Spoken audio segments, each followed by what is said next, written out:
भगवद भगवद गीता पहला अध्याय। धृतराष्ट्र बोले, हे संजय, धर्मभूमि कुरुक्षेत्र में इकट्ठे हुए युद्ध की इच्छा वाले मेरे और पांडवों के पुत्रों ने क्या किया। इस पर संजय बोले, उस समय राजा दुर्योधन ने व्यूह रचना युक्त पांडवों की सेना को देखकर और द्रोणाचार्य के पास जाकर यह वचन कहा, हे आचार्य, आपके बुद्धिमान शिष्य द्रुपद पुत्र धृतद्युम्न द्वारा व्यूहकार खड़ी की हुई पांडव पुत्रों की इस बड़ी भारी सेना को देखिए। इस सेना में बड़े बड़े धनुषों वाले युद्ध में भीम और अर्जुन के समान बहुत से शूरवीर हैं, जैसे सात्विक और विराट, तथा महारथी राजा द्रुपद और दुष्ट केतु चेकितान, तथा बलवान काशीराज पुरीजित कांतिभोज, और मनुष्यों में श्रेष्ठ शैव्य और पराक्रमी युधामन्यु, तथा बलवान उत्तमोजा सुभद्रा पुत्र अभिमन्यु और द्रौपदी के 5 पुत्र, ये सभी महारथी हैं। हे ब्राह्मण श्रेष्ठ, हमारे पक्ष में भी जो प्रधान हैं उनको आप समझ लीजिए। आपके जानने के लिए मेरी सेना के जो सेनापति हैं उनको मैं कहता हूँ।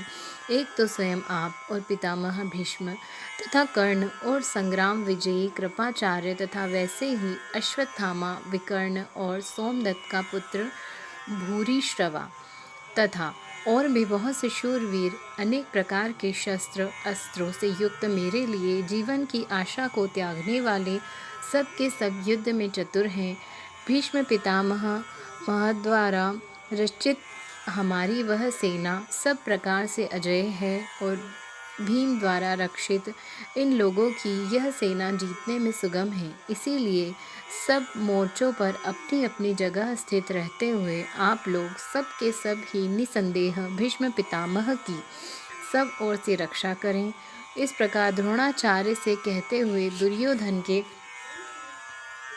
वचनों को सुनकर कौरवों में वृद्ध बड़े प्रतापी पितामह भीष्म ने उसी दुर्योधन के हृदय में हर्ष उत्पन्न करते हुए उच्च स्वर से सिंह की नाद के समान गर्ज कर शंख बजाया। उसके उपरांत शंख और नगारे तथा ढोल मृदंग और नरसिंह आदि बाजे एक साथ ही बजे। उनका वह शब्द बड़ा भयंकर हुआ। उसके अनंतर सफ़ेद घोड़ों से युक्त उत्तम रथ में बैठे हुए श्री कृष्ण महाराज और अर्जुन ने भी अलौकिक शंख बजाए। उसमें श्री कृष्ण महाराज ने पंचजन्य नामक शंख और अर्जुन ने देवदत्त नामक शंख बजाया। भयानक कर्म वाले भीमसेन ने पौंड्र नाम महाशंख बजाया। कुंती पुत्र राजा युधिष्ठिर ने अनंत विजय नामक शंख, और नकुल और महासहदेव ने सुघोष और मणिपुष्पक नाम वाले शंख बजाए। श्रेष्ठ धनुष वाले काशीराज और महारथी शिखंडी और धृष्टद्युम्न, तथा राजा विराट और अजय सात्विक, तथा राजा द्रुपद और द्रौपदी के 5 पुत्र और बड़ी भुजा वाले सुभद्रा पुत्र अभिमन्यु, इन सब में हे राजन अलग अलग शंख बजाए। और उस भयानक शब्द ने आकाश और पृथ्वी को भी शब्दायमान करते हुए धृतराष्ट्र पुत्रों के हृदय विदीर्ण कर दिए। हे राजन, उसके उपरांत कपिध्वज अर्जुन ने खड़े हुए धृतराष्ट्र पुत्रों को देखकर उस शस्त्र चलने की तैयारी के समय धनुष उठाकर ऋषि के श्री कृष्ण महाराज जी से यह वचन कहे, हे अच्युत, मेरे रथ को दोनों सेनाओं के बीच में खड़ा करिए, जब तक मैं इस स्थिति हुए युद्ध की कामनाओं वाले अच्छी प्रकार देख लूं कि इस युद्ध रूप व्यापार में मुझे किन किन के साथ युद्ध करना योग्य है। दुर्बुद्धि दुर्योधन का युद्ध में कल्याण चाहने वाला जो ये राजा लोग इस सेना में आए हैं, उन युद्ध करने वालों को मैं देखूंगा। संजय बोले, हे धृतराष्ट्र, अर्जुन द्वारा इस प्रकार कहे हुए महाराज श्री कृष्ण ने दोनों सेनाओं के बीच में भीष्म और द्रोणाचार्य के सामने और संपूर्ण राजाओं के सामने उत्तम रथ को खड़ा करके ऐसे कहा कि हे पार्थ, इन इकट्ठे हुए कौरवों को देख।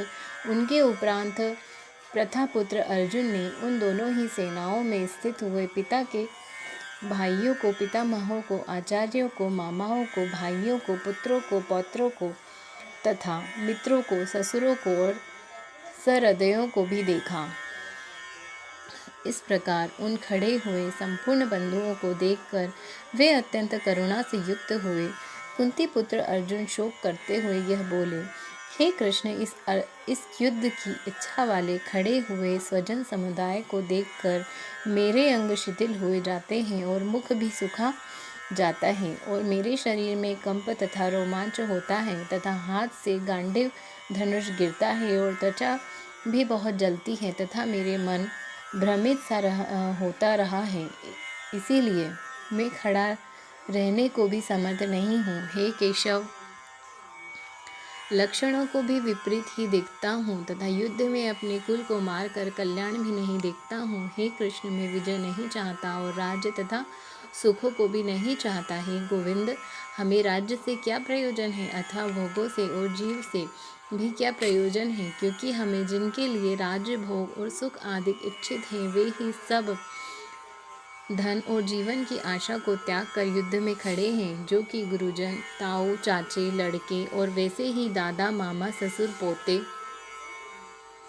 साले तथा और भी संबंधी लोग हैं। इसीलिए हे मधुसूदन, मुझे मारने पर भी अथवा 3 लोक के राज्य के लिए भी इन सबको मारना नहीं चाहता, फिर पृथ्वी के लिए तो कहना ही क्या। हे जनार्दन, धृतराष्ट्र के पुत्र को मारकर भी हमें क्या प्रसन्नता होगी। इन आतताइयों को मारकर तो हमें पाप ही लगेगा। इससे हे माधव, अपने बांधव धृतराष्ट्र के पुत्रों को मारने के लिए हम योग्य नहीं हैं, क्योंकि अपने कुटुंब को मारकर हम कैसे सुखी होंगे। यद्यपि लोभ से भ्रष्ट चित्त हुए ये लोग कुल के नाश कृत दोषों को और मित्र के साथ विरोध करने में पाप को नहीं देखते हैं, परंतु हे जनार्दन, कुल के नाश करने से होते हुए दोष को जानने वाले हम लोगों को इस पाप से हटने के लिए क्यों नहीं विचार करना चाहिए। क्योंकि कुल के नाश होने से सनातन कुल धर्म नष्ट हो जाते हैं। धर्म के नाश होने से संपूर्ण कुल को पाप भी बहुत दबा लेता है तथा हे कृष्ण, पाप के अधिक बढ़ जाने से कुल की स्त्रियां दूषित हो जाती हैं और हे वर्णीय स्त्रियों के दूषित होने पर वर्ण संस्कार उत्पन्न होता है और वह वर्ण संस्कार कुल घातियों को, कुल को नरक में ले जाने के लिए ही होता है।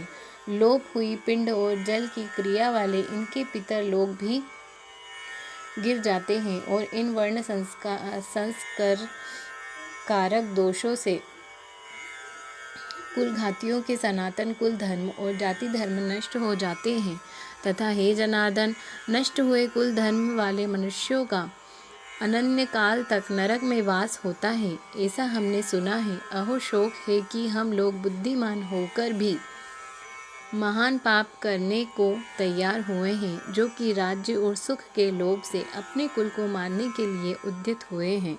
यदि मुझ सशस्त्र रहित न सामना करने वाले को शस्त्रधारी धृतराष्ट्र के पुत्र रण में मारे तो वह मारना भी मेरे लिए अति कल्याणकारक होगा। संजय बोले, रणभूमि में शोक से उद्विग्न मन वाले अर्जुन इस प्रकार कहकर बाण सहित धनुष को त्याग कर रथ के पिछले भाग में बैठ गए।